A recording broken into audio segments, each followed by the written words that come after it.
And looking at that question as it is, whether a referendum is going to solve our problem, the question that we might need to ask ourselves is, what is Kenya's problem? Let me start with you. What is our problem? We have basic problem. In fact, ours is so basic that you look at it, you can weep. We are having problems with just basic supply of food. Just basic. Not even high class. Not even caviar and wine. We are just talking about ugali. We are just talking about unga, food. That's the basic problem. And in fact, the last time President Uhuru and the Deputy President were asking for votes, that's what they told us, that when we go in, you'll not go hungry. That's one. Then our second problem is just inability to get basic medicine for malaria, diarrhea, not big things, small diseases here. You walk to that dispensary, you have a trained personnel, they treat you, you get the medicine, and you go home, and you add with prayer, and you are healed. Just basic. Basic security. We just don't want somebody to break into your house, take your chicken. Also, some people cutting others in the Western Kenya.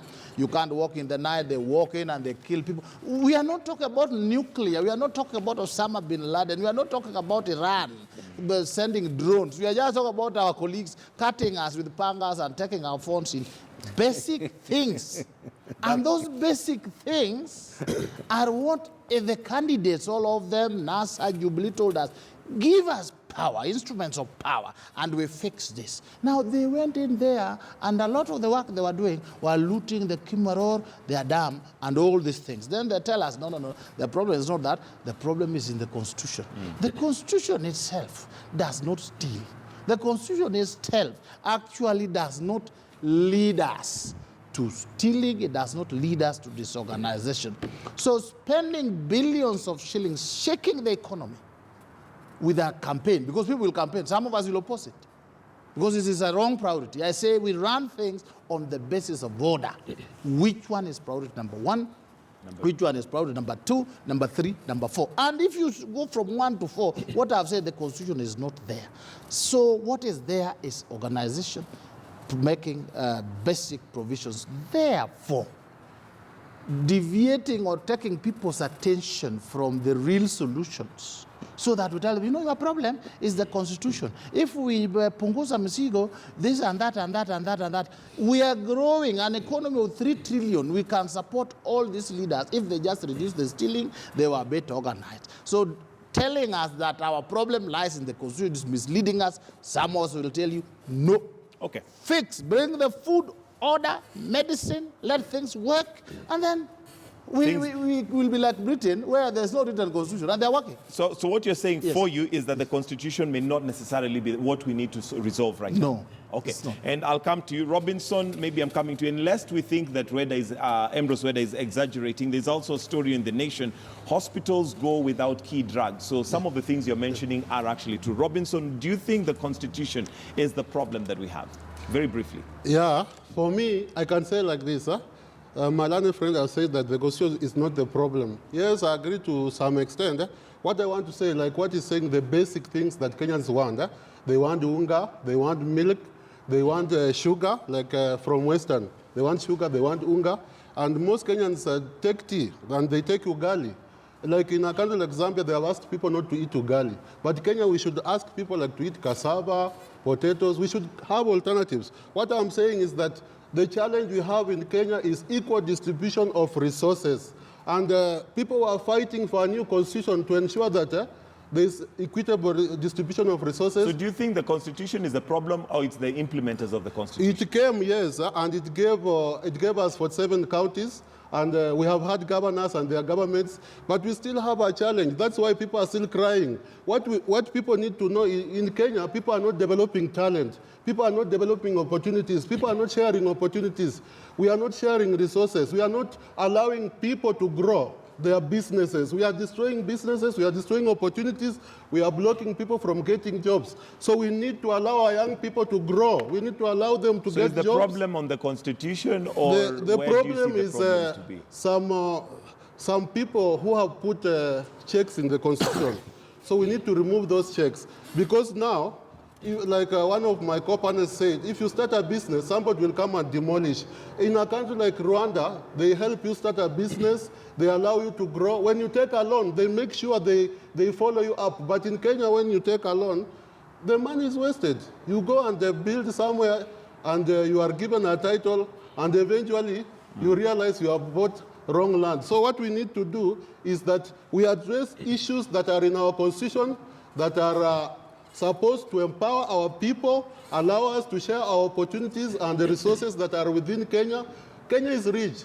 Kenya is one of the richest countries in the world. All right, and I want us to listen into the new proposal that's coming through as we discuss this, and we have the governors. The Council of Governors says it is set to roll out its push for a referendum.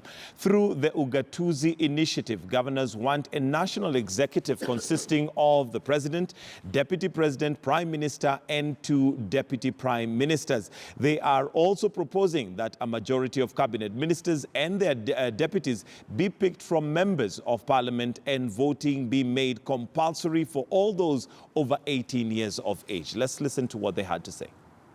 As Third Way Alliance party leader, Dr. Ekuru Aukot seeks to popularize his Punguza Mizigo initiative, the Building Bridges initiative is preparing its report, expected to propose constitutional reforms. And now, there is another force in the push for constitutional reforms.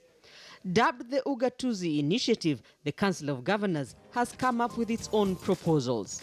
We are focusing on those parts of the Constitution which will strengthen devolution. For us, our main focus is to bring more resources to our counties. The council is proposing a national executive made up of the president as head of state, deputy president, prime minister as head of government, and 2 deputy prime ministers. The governors want a majority of the ministers and deputy ministers to be picked from parliament.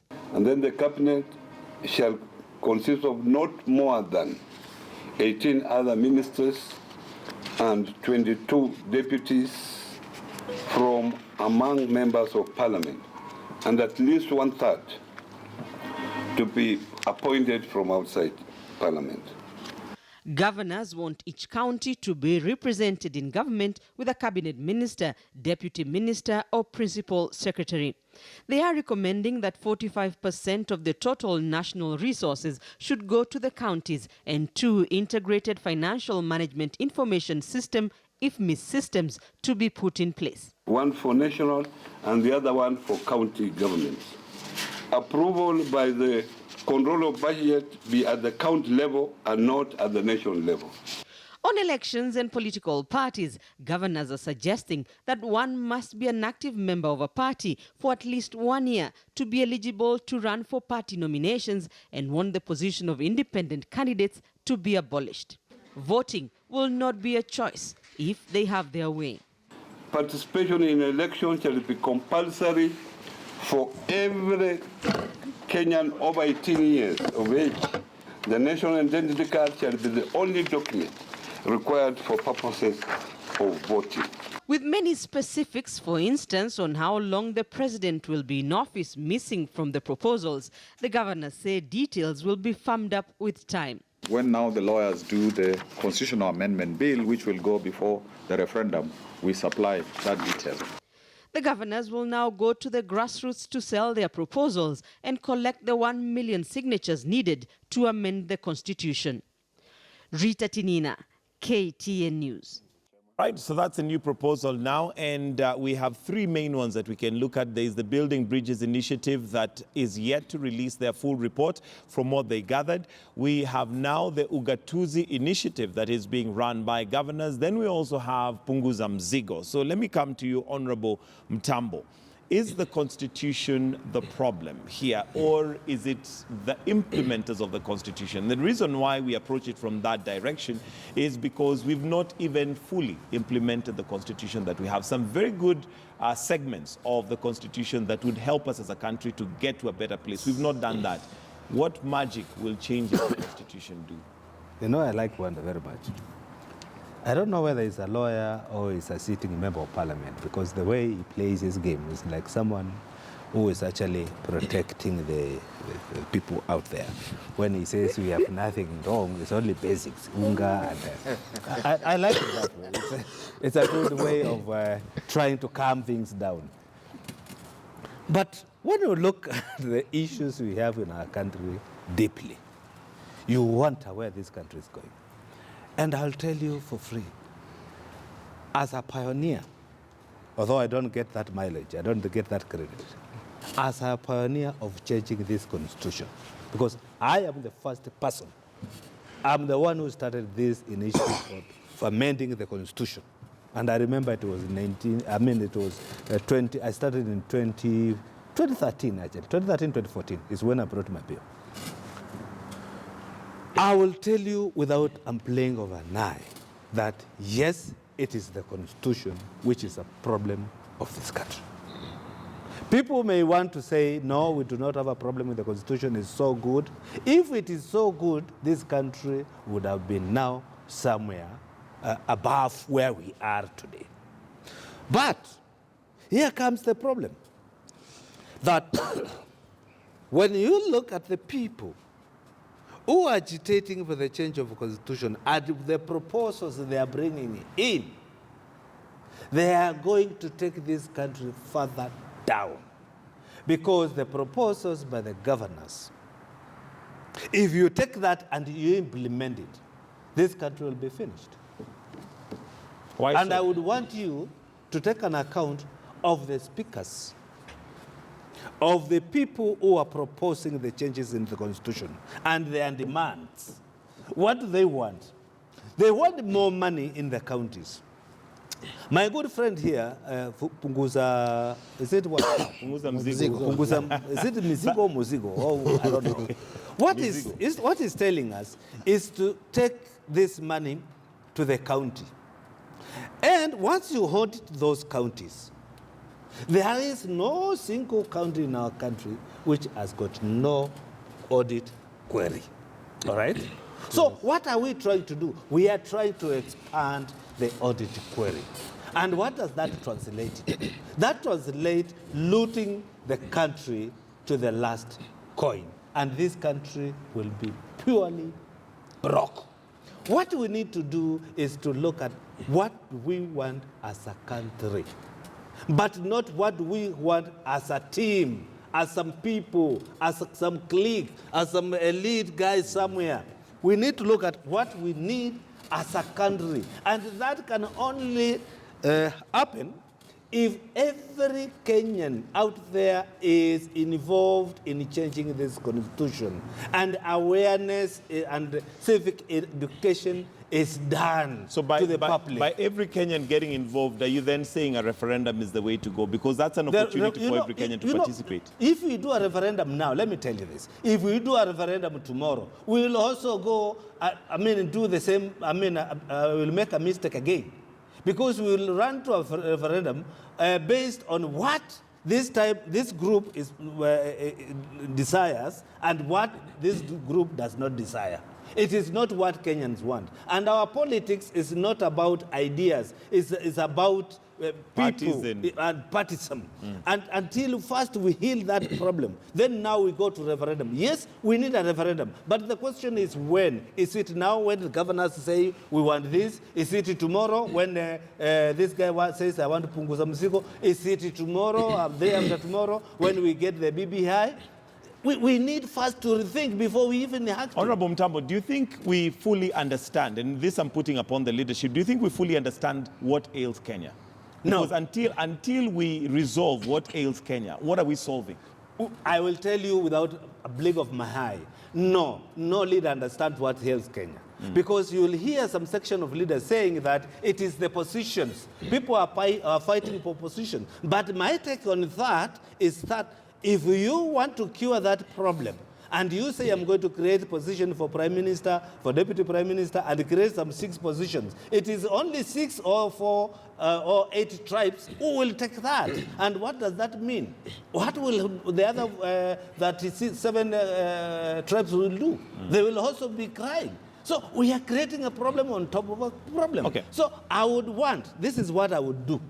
I would suggest this, There is a team which has been, because at the end of the day, there must be some leadership. There's a leadership. There's a leadership of President Uhuru Kenyatta, and there's a leadership of Raila Amolo Odinga. Those are leaders we cannot ignore this country because they command the masses. We can give them time and tell them, you are bringing building bridges initiative. Yes, please, hold on. Let's go with this building bridges initiative, but let it be inclusive.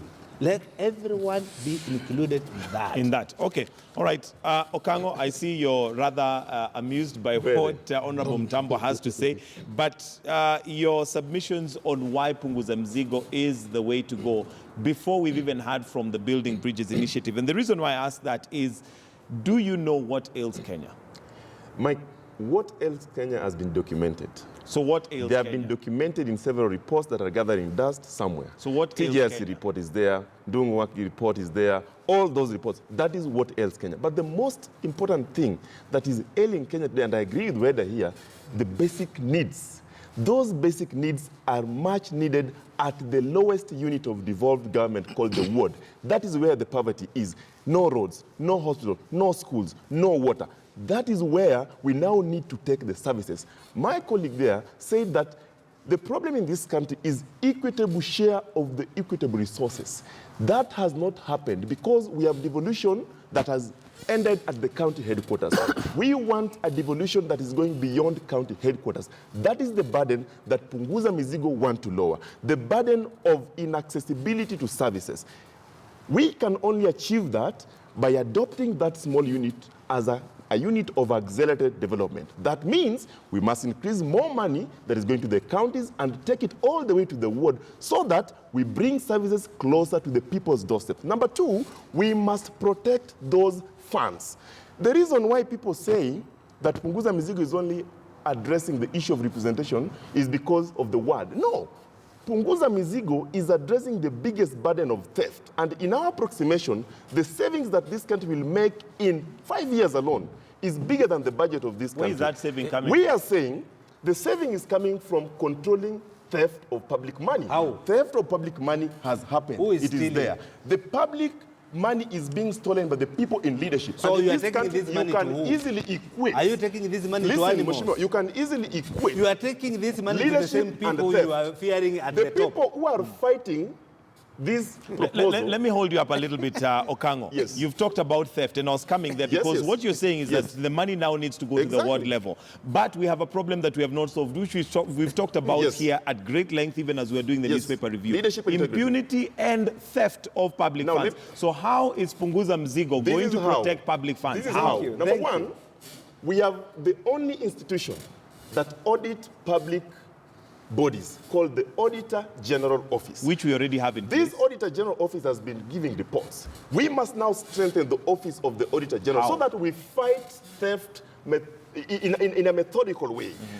By creating in that department, in that office, what is called forensic audit, so that the Auditor General can now start addressing the issues of audit queries through a forensic department. This forensic department audit now traces the theft. If you have money that has been stolen, Do we need and a we referendum know, for us to do we that? need a referendum to ensure no, that we we don't. fight theft. Let me tell you, Mike. No, if you allow just me, hold on. Let me if you tell allow you, me, Mike. a simple question. The reason why people are fearing fighting theft because they are thieves themselves, and we have normalized theft. And now, give me time. I want to ask What you we a need to do, I hope you let's converse. Now, this issue is very emotional. Why? Because look at it this way, Mike. If you lose billions, and there is a report that has shown how that money was lost, it has given recommendation, it has named the people who are behind it. And then we come here and hide and say, no, we are innocent. We are not innocent because when you steal money meant for hospitals, you are a mass murderer. In China, let me give you an example. Okay. No, just 1 minute. In China, when you steal money meant for the public, where you work, you are paraded, shot in the head, and your family pay for that bullet.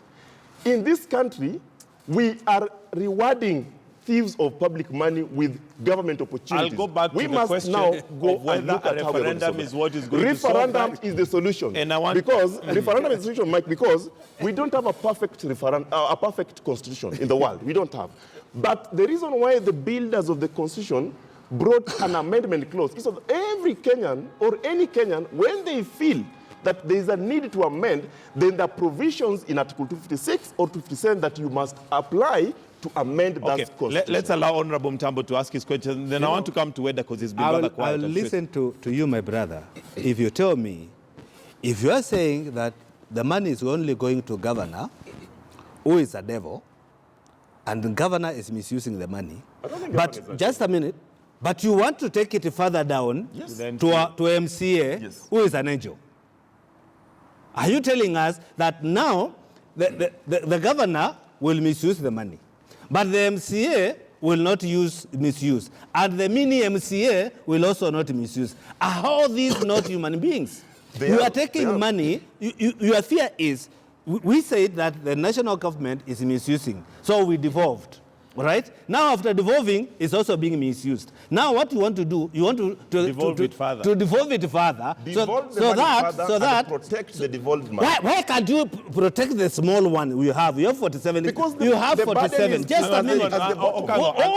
You have 47 people. You cannot protect. How are you going to protect 1,800? No. Just protect the money. Don't protect people. The reason why money must go to the grassroots is because majority of Kenyans are in the villages. That's where resources are needed. And Okango, we agree. And we agree protect the money, but you're not giving us the how. You are not giving us I the have solution. given you an example. Look at ODPP. ODPP produced people in court, and then he is the first person to ask, give me more time to investigate. Kamata Fridays. You take these guys on a Friday, on Monday you arraign them, and then say, I'm asking for more time to do investigation. Investigation for what? So how will you deal with those ones in the county? Now, I want you to be a counties. good listener so that you get this now. Yes. This is how you're going to do that. When I have no concrete evidence that you have stolen, I have no business taking you to court because it is going to be a PR exercise. But we are saying, let's strengthen institutions of ODPP and Auditor General so that when you're investigating, you have a clear report that shows that so and so stole money of this much, and this is how the money was taken away. Then you produce this guy in court. That can only be through an audit finding. Do you solve that by taking money to the ward? Let me hear from Weda. Weda, would like you to chip in here and let us know, is that referendum is what we need? A referendum is not what we need. They know it. Tomorrow we'll have a conformist Auditor General, one that is nice, and he will not bring out those things. The issues have not been the offices. The problems in counties is not the county. It is the type of governor, the type of leadership. That is why some governors are doing well. They have medicine. Others, they are clueless. The problem is the people of Kenya. Ourselves, we elect jokers and charlatans and vultures of reaction. Then we expect miracles. It does not work. When I vote for somebody on the basis of party, I don't want to care whether he's able, I don't want to care whether he lose a job, we vote for him. We vote for somebody on the basis of tribe. This is my tribesman. I must vote for Raila. It's a fellow Luo. Then I expect economic growth. Kibaki himself led us for 10 years, and we see the fruits. Using the same constitution. Do you understand? No, he used even a worse one. Under the constitution Kibaki used, President Moi used it. He detained quite a number of people. Some of us went to Nyati House. President Kibaki came in and he laughed at everybody. You insult him, he tells you that's mafia kuku, carry on. And we went on. It was not the constitution, it is the leadership. Until we feel the pain and decide we are going to put the right leaders. The constitution does not steal. The individual is the one who steals. Make one governor, he will steal the whole amount. Put another one, he will not touch a shilling. Do you understand this? So it is not the referendum. If you don't change the voters, we will still change these offices. Put in Moses, please. Now, so if you don't change the voters, meaning the voter himself has to change his heart and say, look, the suffering I've gone through, I want a president at the top there who will do the following. It does not matter whether it's a Luo, a Kisi, DODM, PNU, or this. I want a leader who will do this. Just look at surgeons and doctors. They are there in Kenyatta, Nairobi also. When you go there for them, you ask, this ailment, I want a doctor to operate. And when they come, they don't check, me, I only operate on Kisis and Luos. He comes and says, do an x-ray, then they remove the tumor. When we reach there, there'll be things to celebrate. So amending and spending more money and more money and more money on changing constitution, that's a waste of time and energy. Let me hear from Robinson. Okay. Thank you very much, my co-panelists and our moderator. Now, what I want to say is this. Kenya, we had one-party state. Actually, the system of government that we have right now, which involves the national government and the regional governments, is a system that I can say is good. The problem is that we have not implemented it well, and I want to ask Kenyans like this. As somebody who is looking at this nation and wishing this nation good and praying for the well-being of all Kenyans, I want to tell you like this. When you look at our nation right now, we have the best system of government. The only challenge we have is that some of the governors we have elected are bad, so we need to look at how best can we be able to improve on the foundation. We have already created a foundation, and this foundation, we now need to build a building that is good. Now, we need to look at the system of government right now, and we look at the county governments, and we look at it carefully. If we see that we need a referendum in order to improve this system of government, let us go for the referendum. But if we see that it's us who are not implementing this particular constitution, then we need to... But what will it take for us to see? Don't we already have enough evidence to show us what we need to see? Of course, from 2010 up to now, we have already seen some weaknesses in the implementation of this particular constitution. What I'm trying to say is this. Kenyans should be given an opportunity to change the constitution if they want, but I want to ask my fellow Kenyans, even if you change the constitution, you will not change the leaders, you will not change the voters. So we need to ask ourselves, after changing the constitution through a referendum, what will change if the same leaders are the ones we are going to maintain in power? Okango, let me come to you. And looking at some of these proposals from the different institutions, whether it's the governors, if I look at some of the points that the governors are bringing, they're somehow similar to Punguza Mzigo.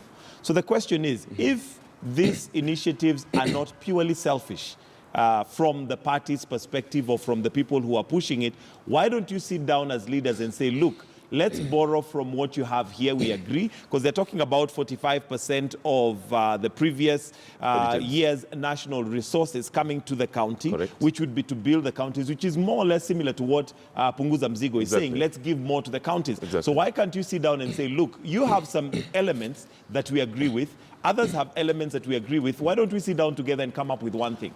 First of all, let me say this, and I want to say this so that your viewers can know that. There are only two ways of amending the Constitution of Kenya, parliamentary or popular initiative. What the governors have come up with is still a proposal. When it gets to the stage of a bill where ours is, we can now start talking and see, okay, what is your bill saying? But for now, I don't want to talk about it because, if anything, to me, it looks like a curtain raiser for the BBI, a baby that has not been born, and we are not seeing any pregnancy signs. Number two, I agree with Weda again when he says that the issues that we have are very basic. And he has given a very good example of how tribal this country is, to an extent that I only elect somebody from my tribe, and therefore, in his view, that cannot be sorted by the constitution. But I'm saying, if we know that we are a tribal country, and we know that we still believe that resources follow presidency, why don't we now change? Because we are a country that is governed by the rule of law. Let's change it to an extent that now we make it less lucrative, those presidential powers, so that we get services to the people. Because you see, if today a child in Turkana can get services equitably as a child in Homa Bay County, Kabondo, Kasipul, where I come from, as a child in Ushaweri, as a child in Makueni, then they will not care who is the president, because services are coming to their doorsteps. They will not care. That is the issue that we are struggling. The other issue we are struggling is with the structure of leadership as a whole. The structure of leadership in the sense that we are struggling with implementation of the third gender. We are struggling. The women are capable, suitable, and competent. They don't have a space. Another thing is the wage bill. In this country, I can say we are 400% overrepresented. And these are people who do not do anything. Recently, we had an issue of revenue bill. The members of parliament I was shocked that they are denying their counties, where their people that they represent are, money as a recommendation from Commission on Rural Allocation, and saying that they need to get less, while the senators are saying, give us more. That is a constitutional issue. Why? These are guys who went up to mediation. They failed. What do we need to do? If we have decided to go through a bicameral system, we must ensure that these houses, one is superior than the other, so that they can veto the decisions of another one if they're injurious to the public. That is an issue that must be amended in a constitution. And I know whether I don't like it, but that's the truth. Number 3, Mike, I have said it before. The biggest mizigo in this country is theft of public money. And you can relate theft of public money to the leadership. We cannot change the voter if we don't change our leadership. We must make it difficult for people who are stealing public money not to steal. And we have proposed in Punguza Mizigo, jail these people for life if they are found guilty. Because other countries have done it. It has worked. But here in Kenya, we are looking at them as celebrities. And that's why they can go on a podium and say, I said Hell's Gates, while he said, go to hell. You know, we must think at our morals, the national values. Those things apply. The last one that I want to say is that, Mike, I want to ask the people of Kenya, you have an opportunity to get it right once again at this clamor of referendum. That opportunity is coming through proposals. You have seen the proposals, and they know where they want to ongeza mizigo and where they want to punguza. Punguza mizigo is giving Kenyans an opportunity to have those services at your doorstep. You wake up in the morning and you go to the next school. Wake up in the morning, you go to the dispensary. Where they said of hospitals that are not having drugs. But we are saying now, with more resources coming to the county and to the ward, you can now start thinking how you're going to equip schools and hospitals. It sounds that is good what on we are paper. saying. The implementation, I think, is where we have a challenge. And the reason why I say the implementation is where we have a challenge is because those resources given to MCAs are still being managed by people. You are not giving resources to MCA. And let me put it this way. To the ward level. No. They're still being managed by people. No. That's a lie, Mike. So are they going to be managed by... We have got structures. When you increase... Don't you have structures? Let me tell you, when you increase resources to the county, that money still go to the county. The county have got structure. Remember, under Article 217, the county government can create a fund. They can do that, and they manage it. And that fund is also called Ward Development Fund. We have got a county executive that implement the policies and legislation from the county assembly. The role of MCA in this sense would be to identify development needs in his ward or her ward. Once you bring them to the assembly, then now you look at their location. If we give you 100 million for your ward, for sure, what can you do with 100 million? For example, as a minimum, you can do so much. Today, we have members of parliament are given development money in the form of CDF. 100, and take a case of a county that has got 6 constituencies, 600 million a year. And that county most likely has got maybe 30 wards. So between 3 billion and 600 million in terms of development, which one would you choose? That is what Kenyans asked us. And we told them, you need resources. Okay. So the value of representation, Mike, is in resources, not over-representation with no value. All right, we'll still need to wind up. Honorable Mtambo, we still need to land this aircraft in the sense that are we getting closer to a solution, or are we just having very intelligent talk and discussions that do not change the voter, the electorate? When you listen to Punguza Mzigo agitators, you get lost. Because what I'm hearing, I'm just getting confused, because there's a lot of contradiction in his statement. When you talk of wage bill, when you talk of devolving all these units to the ward level, that money needs to be managed by people. There is no way you can say we will send money to a ward and there's nobody to manage, or there are no people to look after, and those people will not have an interest of either allowances or anything. The money will not work by itself. It will need people to work for. That is number one. Number two,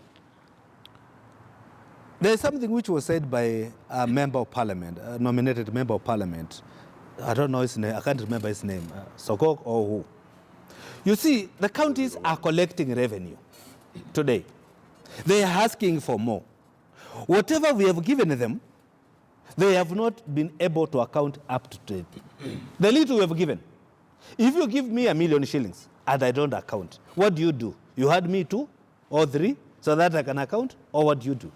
That is a question we need to ask ourselves.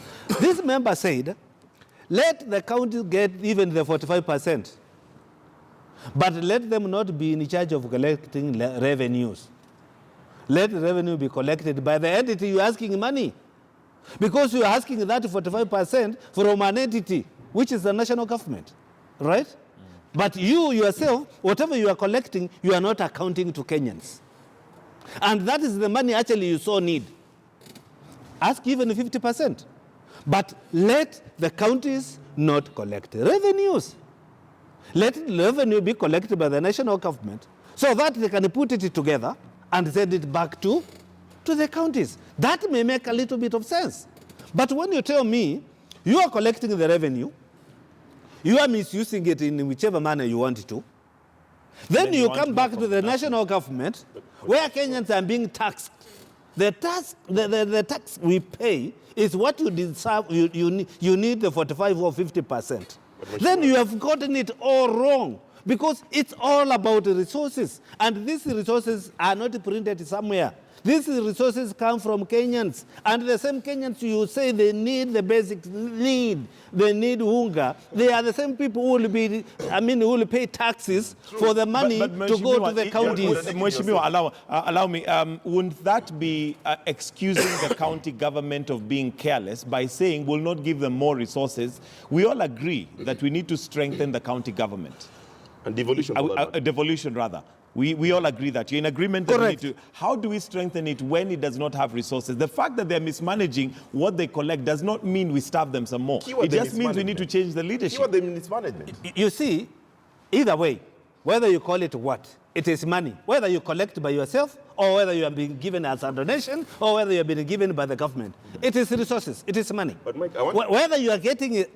Whether you are getting it as a revenue from the county or whether you are getting it from exchequer, it is money. And you cannot say, let us now cure or protect or let us make sure that they don't misuse the money which has been given by national government and let them get scot-free with what they collect. Then that is wrong.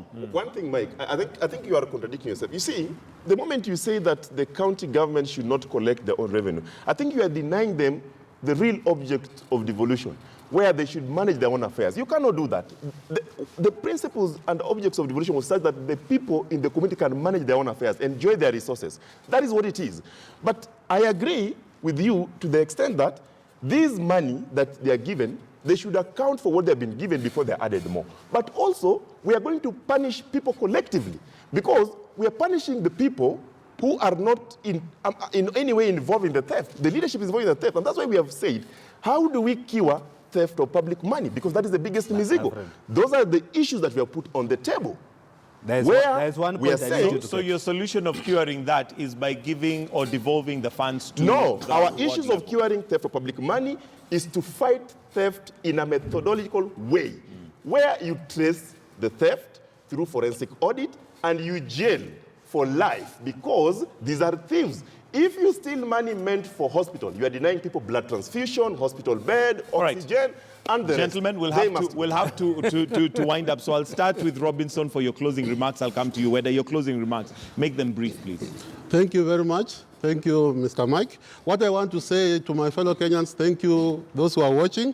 I want to say this. It is Wanjiku who has given the leaders power. Power belongs to the people. The people of Kenya hold the power, and they have delegated to a few leaders. So what the leaders need to know, even those who are eating money and those who are doing good projects around the country, you need to know that the power you have, whether you are on the top seat or you are an MCA or you are a governor, you hold this power on behalf of Kenyans. And I want to tell you, listen to Wanjiku. Listen to the Kenyan who gave you power. When you listen to the Kenyan who gave you power, you will be able to know what to do. Okay. Actually, that is the real thing that they need to do. All right, Weda, your closing remarks. Two things. One, Wanjiku has to style up and elect people to do the job they want done. They don't elect other people who cannot do anything, then they expect a different result. That they should take responsibility. But what is the basic solution we need It's not who the resources will be given. We need a lot of resources. We need to grow our economy in such a way that there's so much money flowing and so many things are available. How do we do that? You look at our coffee sector, our tea sector, our strengths as a country. They are dead. That's why now money is dwindling. It's becoming slowly. People get fear. People fear, so they steal. I think it's the role of the leadership to grow the economy, to grow our strength, to ensure our tea brings money, our tourism brings people and brings money, not our rhinos dying. It is by growing the economy that we'll have so much money, and then it will be able to spread. Otherwise, now we are spreading thin air. And that's why people are fighting and they think the constitution will help. Please. All right, Okango, your closing remarks. The people of Kenya have said they're overburdened. The people of Kenya have said enough is enough. They have said theft is a lot. They have said they need issues to do with integrity sorted. And they have said they want services as a right, not as a privilege. They want it as a right. That is why Punguza Mizigo Bill, Constitutional Amendment 2019, has tabled a bill with cogent reasons as to why we want this Mizigo lowered. The Mizigo is on the Wanjiku, and the Wanjiku has said, bring it on. You have seen people like the governors coming with similar processes. They found us there. You have seen BBI saying that they want to unite the country, but now there are changes that they want to amend the constitution. I mean, let us be serious, people. If we are going to change this country for the better of the future generation, not even us, then we must now fix the issues of leadership. We must fix issues of representation. We must fix issues of gender imbalance. We must fix issues of wage bill. We must fix issues of electoral violence that is coming with a cost. We must fix them. We can only fix it through lowering that burden, and that real deal is Punguza Mizigo Bill 2019. Honorable Mutambo, you get the last word. I want to tell the Punguza Mzigo initiative that the source of the resources they are talking about, that money, you want it devolved to the county or to be added to the county. It comes from that normal Wanjiku you are talking about. That is the source. The government do not have any other source of money apart from the taxes they collect. And we have to do so. Whatever we are doing, we have to look at how much we collect as a country and how much we want to give back to the country, to the counties. We have also to balance what counties are collecting and what they are demanding. We need to do that. If you don't do that, then you will overtax the same wananchi you think you are protecting. That is number one. And number two, as a country, any country must agree to the leadership. If you have a leadership, that is the leadership for the country. You elected that leadership, and you must agree to be guided by that leadership. If there is a proposal to have a country be brought together, it is only government which has resources to bring country together. There is no way Mutambo will come aside and say, I'm going to bring country together and I do not have resources. It is the government which has the resources to bring the country together and enlighten the same wananchi of what they want, and they listen to wananchi. I myself, I can get a view of Mwingi people. You will get a view of people of Kasbulu Kabondo. That does not reflect what is happening in Turkana. We need to have a collective hearing of all people, and it is only one institution which can do that. Sir, I'm going to have to cut you short. Thank you very much, Honorable Joe Mutambo, Frederick Okango, Robinson Abuyaka, and Ambrose Weda for joining us this morning on The Way It Is. And that's the way it is. For now, we're going to take a break, but do stay with us. Morning Express continues. We've got Sports Chat lined up for you right